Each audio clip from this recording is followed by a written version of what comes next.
আমাদের এ পর্যায়ে বিপক্ষে এই এই সম্পর্কে একটু কথা বলবে রানা শিকদার। রানা শিকদার।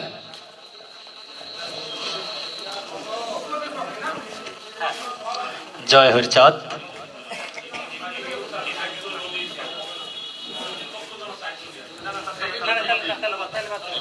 হ্যালো, আচ্ছা স্যার।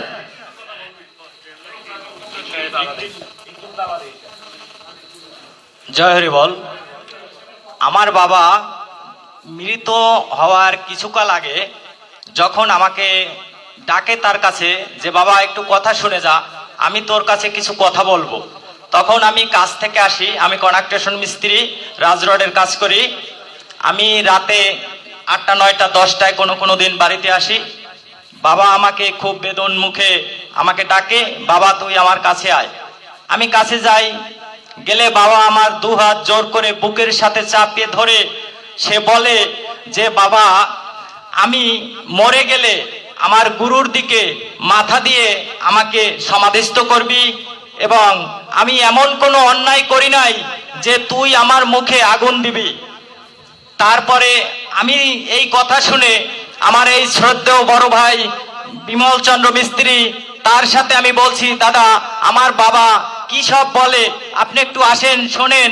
এবং শ্রদ্ধেয় ভজন ব্যাংকার জনাব জয়ন্ত ম্যানেজার, তার সে আমার মামাতো ভাই, ওটা বাদ দিলাম, সামাজিক দৃষ্টিতে সে একজন শ্রদ্ধেয় ব্যক্তি, সেই জন্য তাকে আমি স্বর্ণাপন্ন হই যে দাদা আমার বাবা এসব কি বলে আপনারা একটু শোনেন।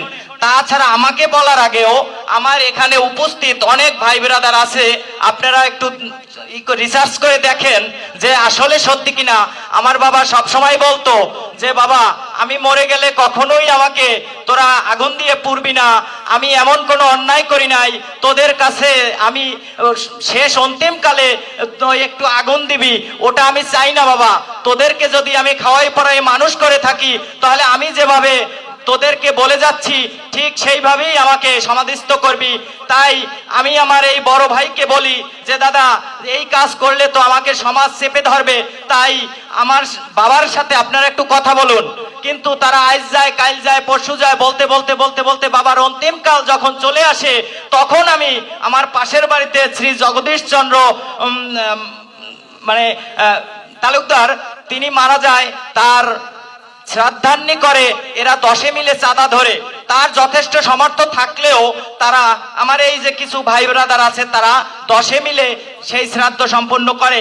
এবং ওই সময়ও আমি বলি দাদা আমার বাবার অবস্থা ভালো না, বরিশাল থেকে সে ফেরত আসছে, আপনারা একটু যান তার সাথে কথা বলেন। আমি কিন্তু আপনাদের কাছে দাঁড়ে দাঁড়ে ঘুরছি, এমন কোনো মানুষ নাই যে আমার এই বাবার কথা নিয়ে আমি যাই নাই। তাহলে এই মানুষগুলো যখন আমার বাবার কাছে আসছে, বিমল দাদায় গেছে যেদিন বাবাই মারা যাওয়ার আগের দিন, জিজ্ঞাসা করেন সে উপস্থিত আছে হাউসে, এবং প্লাস জয়ন্ত তাকে নিয়ে গেছে, একা যায় না। তাহলে বাবা তখন বাবারে ডাকছে পিসা পিসা, বাবা তখন আর সাড়া দেওয়ার মতো শক্তিতে নাই। তখন এই এলাকায় আমার অনেক ভাই ব্রাদার যারা আছে তার সমবয়সী না, তার ছেলের, যেমন আমার বড় ভাইয়ের বয়স 45-এর মতো, তার বয়সী যত ভাই ব্রাদার আছে তার থেকে সিনিয়র যারা আছে তাদেরকে বলছে ভাই তোরা এই কাজটা আমার ছেলেদের সাথে করিস।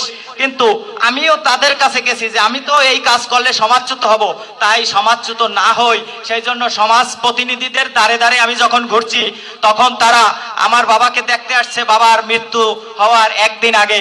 তখন বাবা আর কথা বলে না। ঠিক কিছু মানে একদিন পরে বাবা মারা যায়, সোমবারে 3রা ফেব্রুয়ারি সরস্বতী পূজার দিনে। তখন আমি সর্বপ্রথম পুটিয়াখালী থেকে বেতাগিতে ফোন দেই আমার এই শ্রদ্ধেয় ভজন বড় ভাই বিমল চন্দ্র মিস্ত্রিকে, দাদা বাবাই তো আর নাই।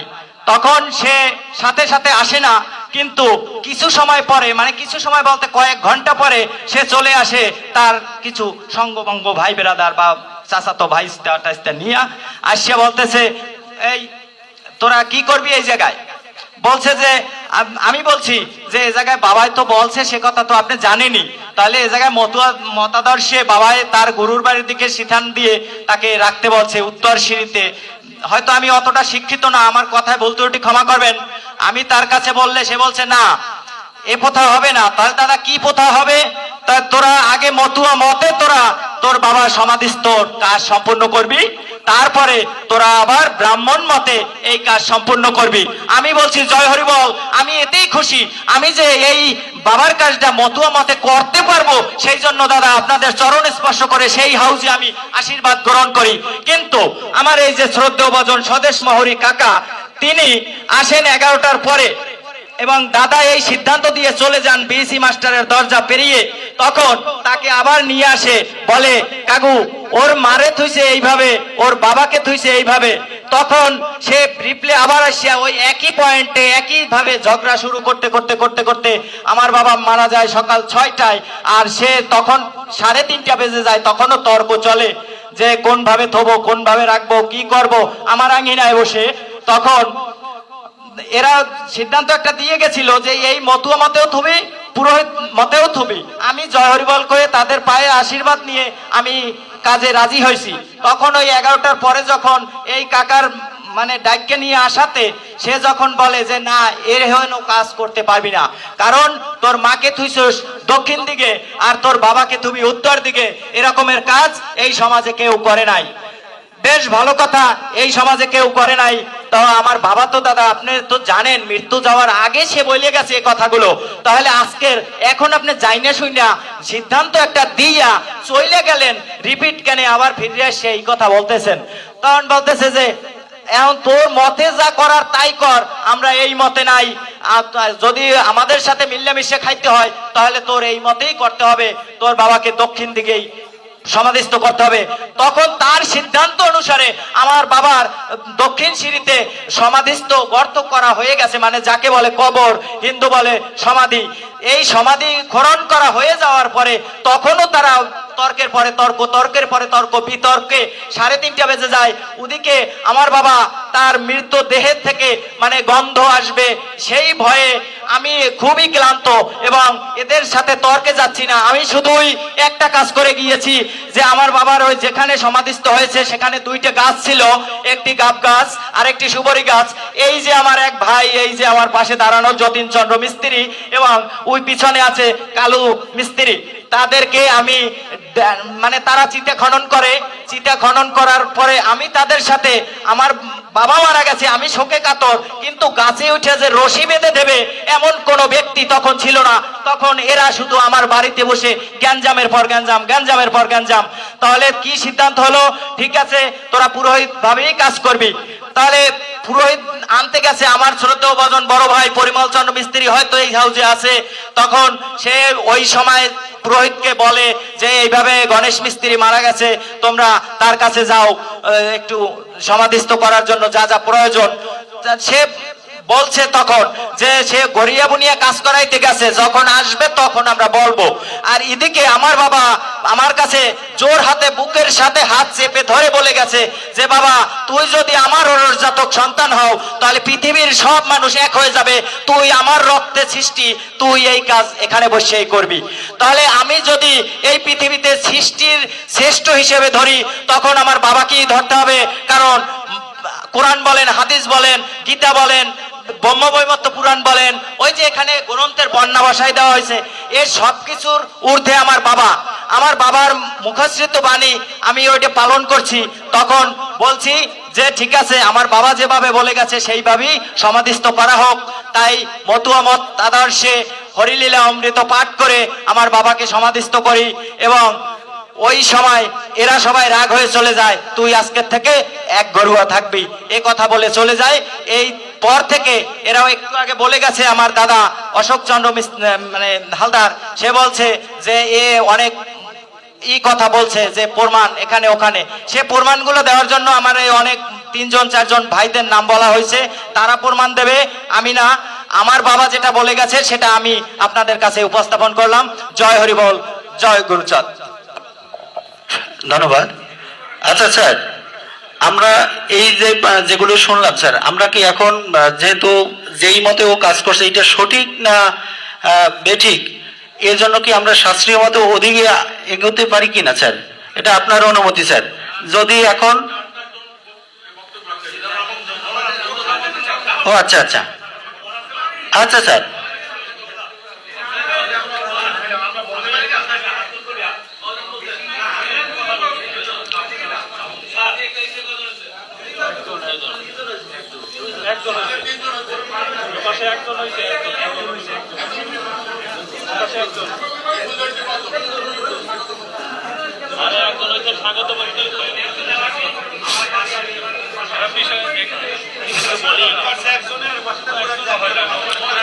এ পাশ থেকে তো স্যার আমি একাই বলছি। Hello hello sir sir hello hello একজন স্যার আমি একা বলছি। না না দুইজন বলছে, দুইজন এদিকে দুইজন।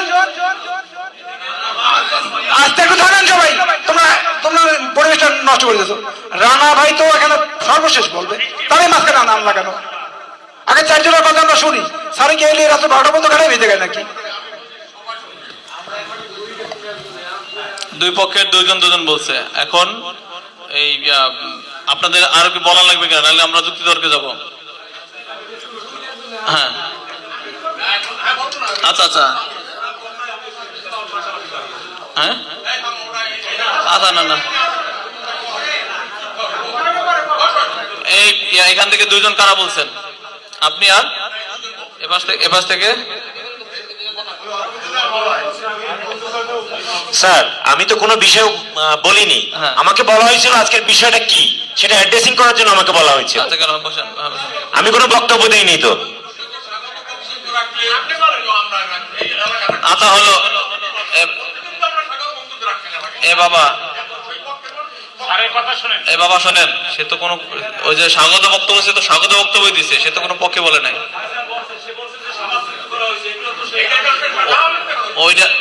ওইটা হচ্ছে সে বলছে আমি শুনছি, আমি জানি, এটা বলছে, ঠিক আছে।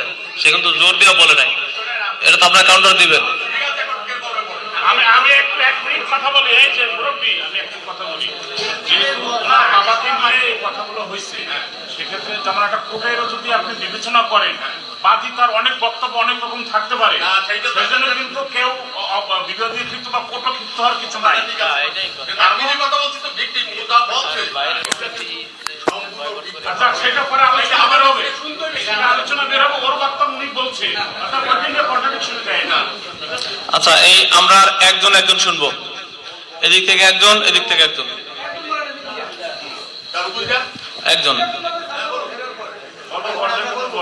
দুইজন বলছে, এখন দেখুন যে বলবে। আচ্ছা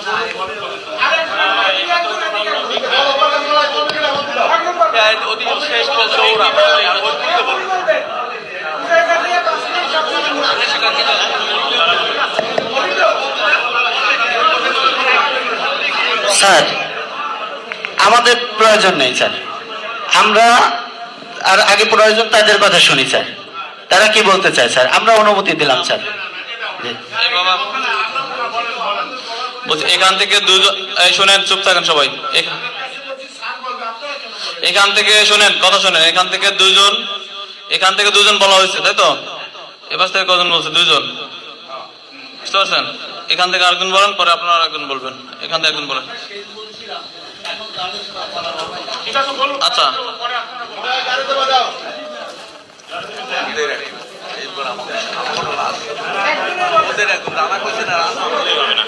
হ্যালো